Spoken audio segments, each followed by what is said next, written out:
So, um, again, the Spanish are going to be a little bit different in that they sold and enslaved the natives to work on plantations. This is important to think about when we get into the mission system. Um, so the Spanish mission system, Southwest California, all the way up to Sonoma, I believe, is the northernmost mission. There's a lot of them along the um, routes of the. Starts out as Jesuits, um, and ultimately the Juniper Cerro and the mission system are going to definitely start to convert the natives into Catholicism, Christianity. Um, Interesting thing here, right? They're less concerned about gold as they move into the Southwest. Arizona and Texas also had some of these systems. The missions acted more like concentration camps, which would hold natives, kind of almost enslave them, forced labor, those kinds of things. Presidios were the military forts located right next to the missions, and they would basically be in charge of forced conversion. Forced acculturation or assimilation. They were forced to learn Spanish. They were forced to go to church on Sunday. They would allow some individuals to hunt and do their native kind of foraging, but then they would hold family members hostages so that they would ensure their return. Um, Again, this was not a pretty system, and I feel like fourth grade social studies in schools, which I've taught before, really focuses on the mission system. They have kids remake the mission, and it's not necessarily teaching the right kind of things. This is the true history, which is, this is a picture of San Juan Bautista close to where I grew up. There's something like 2,000 Ohlone natives buried in the back of this mission. And at least that's the estimate that I've heard from Ohlone people. And again, this was not a happy place for natives, right? In fact, one of the hills, the natives called it Sacred Hill. There's currently a concrete cross still planted on Sacred Hill. And this is a way of syncretizing, but actually taking over someone's religious ideology, right? Now, when the natives look up at the Sacred Hill, they see a cross. So again, you're going to start converting people over time through this re-ritual or kind of iconography distribution of past peoples. Resistance was punished by beatings, imprisonment, starvation, death, those kinds of things. So yeah, the mission system, not the greatest system, especially in terms of Native American treatment, right? The Spanish, however, look, if we're looking at their perspective, they thought they were doing the right thing. They were converting these so-called heathens or pagans into Christianity, but the way that they did it, they weren't supposed to be able to force convert, but they definitely did. So again, it's interesting to kind of look at the perceptions at the time, right? For them, they thought that they were doing the right thing. And again, this is when a lot of you guys with your discussion posts get into, well, if you force somebody or you injure them or you harm them, now you're no longer you shouldn't be able to operate in terms of a culture. This is happening, but it's important to look at perspectives. They believed that the Spanish believed that they were doing the right thing. And the natives obviously felt like they were being wronged, and they were in terms of the way that they live. Columbian Exchange. This is actually a picture out of one of those history books that you guys may have been exposed to. I'm not going to go too far into this. Just briefly talk about the disease that came over. If you look at this list of disease from the old world to the new world, you see that it's basically all there. From the whooping cough to the cold to the flu to typhus, all of those things came over. The only disease that the native had was a form of syphilis, and it was not super widespread, but they believe that it came from the New World. This is still up for debate. Ultimately, if you look at the plants and animals that were transferred back and forth, you see that a lot of what the New World provides, from squash to pumpkins to peanuts to avocados to beans to pineapple to peppers to corn to tomatoes, potatoes, all of those things tend to be on the healthier side. than when you're looking at kind of things coming from the old world. Uh, Onions, garlic coming from and ginger coming from the old world. Those are also obviously healthy things. But the new world was a type of environmental utopia, and it was in terms of that natural environment, it was a utopia for human beings as well, because you didn't have to run around thinking that you were constantly going to be sick and die off. So again, did the new world still have bacterial infections? Yes, but ultimately from sexually transmitted diseases, measles, malaria, all of those things are coming from the old world to the new world. But again, you can pause this slide if you want to look at it more closely. There's a larger list, obviously, than this. Quinoa, popular grain right now, that's coming from the New World. That's coming from Peru. Amaranth, popular grain right now, coming from Mesoamerica. So we think, oh, well, what grains did the New World have? Well, the New World had all the healthy grains that we are now kind of shipping and calling superfoods around the world, right? And were replaced by wheat, rice, barley, and oats. So it's kind of important to look at the kind of mixed match foodstuffs that come about through this Columbian exchange and contact. The fur trade, early on, the French and Dutch, and then eventually the Russians start to dominate the fur trade. They changed native social, political, economic structures. Again, if you show up, remember the natives used to just take what was needed in terms of from the natural environment, and they used the whole animal, right? If they killed the seal, they would use the oil from the fat to light their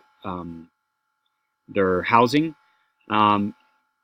They would use the skins to wrap around themselves and to also use as bedding, and then they would eat the meat, and all part of the animal. Once the Europeans showed up, they wanted to make things for profit. So profit changed things and started to create territories, hunting territories. So now you have guarded territories. You start to change the political structure where the fur traders on the English or the European side are only going to talk to certain people, which then creates a political structure or a chiefdom out of an egalitarian group that did not have hierarchy before this. So again, you start to create private property. Native groups then become dependent on the fur trade, whereas before they ensured their survival from the environment and being able to stretch over vast land areas. So ultimately, they become dependent on this, and if they don't do it, then they die off. The Europeans used what was called the scorched stream, or ultimately, it was a concept of just basically hunting until everything died out and entire species were killed off. Guns were introduced, rapid-fire guns, metal traps. Everything was much more efficient at killing and destroying the natural environment. And the native groups had a hard time with this, but then in order to adapt and survive, they had to go along with it. So governmental policies towards natives, especially in America, when we start to deal with these, this is kind of the timeline. And again, I don't know that I need to define all these things, although I will kind of go over them briefly. These are all things that if you guys do some of your own research, you'll find a whole host of material here. Ultimately, the natives were called it was the white man's burden to bring civilization and to tame untamed land. Well, in reality, the land wasn't tamed because the natives didn't want it tamed, and it provided for them, right? The natives ultimately allied with the French, talked about that fought the British. However, the British gained control in the later half of the 1700s. Ultimately, the natives were on the British side, and then when the Americans won the Revolutionary War, ultimately they suffered kind of that fate of American perception around natives. Americans gain control. They want to civilize or eliminate the native Indians in America. We get the Trail of Tears, which is an interesting history. A lot of times it's taught with the Cherokee being kicked off their land in the southeast and moved 1,000 miles to Oklahoma. Really, what the backstory to this is that there was gold on the Cherokee land, and kind of, I believe, is Alabama, Georgia, and they had a totally Americanized. If you walked down the roads, they were in houses. There were wealthy people. They were starting to completely convert to this American identity, and they were doing very well. When the Americans decided that they didn't like this, they kicked them off the land. Manifest destiny is the idea that America itself is going to stretch from sea to shining sea. This is a 1840s kind of policy, but it's really coming out of some interesting doctrine. The Louisiana Purchase is really kind of the start to all of this. 1865, they start to remove natives and move them to reservations in the West, not necessarily on their homeland. The military solution was basically they're just going to kind of have these conflicts with natives. Wounded Knee happens in 1890. Assimilation through boarding schools and education is a popular one in the 1870s. And this really kind of comes about with Ulysses S. Grant's time period. And again, this is forced acculturation, where you change somebody's culture at a young age. They go back, they spend time with their parents, but they don't recognize kind of that natural culture that they came from. And then that actually starts to change the mother culture when they go back to it. Indian New Deal under FDR in the 1930s. There's obviously a bunch of policies in between this. The Dawes Act and some of these other things start to break up property. And then they start to sell it off as private land. FDR is going to create in the 1930s sovereign nations. In the 1940s, it kind of goes back to more private, kicking natives off the land. And then in the 1960s and 70s, civil rights movement starts, and they start to actually give natives rights in terms of the reservations so that they are not able to be pushed off the land. Policies of Canada and Mexico and Greenland. Canadian natives were enslaved until 1834. Again, Canada almost follows the U.S. identically in terms of its policies. Boarding schools similar to the U.S. in the 1880s, cultural genocide. Another word for cultural genocide when you change somebody's culture by force is called ethnocide. And currently 1.173 million natives are living in Canada. There are a decent amount, and they have a lot of rights. And again, they're a similar kind of situation to American natives, natives of the United States. Mexico, 20% of Mexicans identify as Indios. That is a huge population. Benito Juarez in the 1800s was president. He was a native. So the indigenous actually, in some ways, they've been mistreated, but a lot more representation in terms of the government. In the 1850s, Mexico law breaks up communal land and starts to sell it off as private property. Again, that public-private conflict. There's still conflicts in Mexico over native and their land. In Chiapas right now, the EZLN is basically kind of trying to claim a portion of land and won't let the Mexican government in or develop it.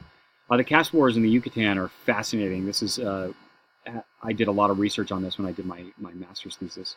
1840s to 1901, and really till the 1970s, to be honest, the Yucatan was its own. And anytime Mexico sent in teachers or military, the native Mayans would uprise and have a big issue with this. They were not okay with Westernization or the mestizo land ownership or that model of European influence. The Mayans really did hold off that European dominance for a long time. Interesting in Greenland, the Inuit individuals basically dominate today's government, even though the Danes had been there for a long time. The Danish people kind of colonized as European colonizers, but have really taken a backseat to the Inuit natives. The natives there are very kind of progressive in that they're very involved in the government and dominate the government really in Greenland. So kind of an interesting side note in terms of native involvement and treatment. Native American movements. There have been uprisings all the way through. If you go back and look them up, they're all there. From the Battle of Little Bighorn to, and then you have issues like massacres like Wounded Knee. But ultimately, some of the more modern, interesting kind of things here. Alcatraz occupation, native group occupied Alcatraz in 1969 for like 19 months. The American Indian movement stormed the Bureau of Indian Affairs in D.C. in 72. Wounded Knee site occupation, 1973, and then as recently as Standing Rock Dakota Access Pipeline protests in 2016 to 17. Native Americans obviously are still resisting some of this Europeanization. Thanks. That's the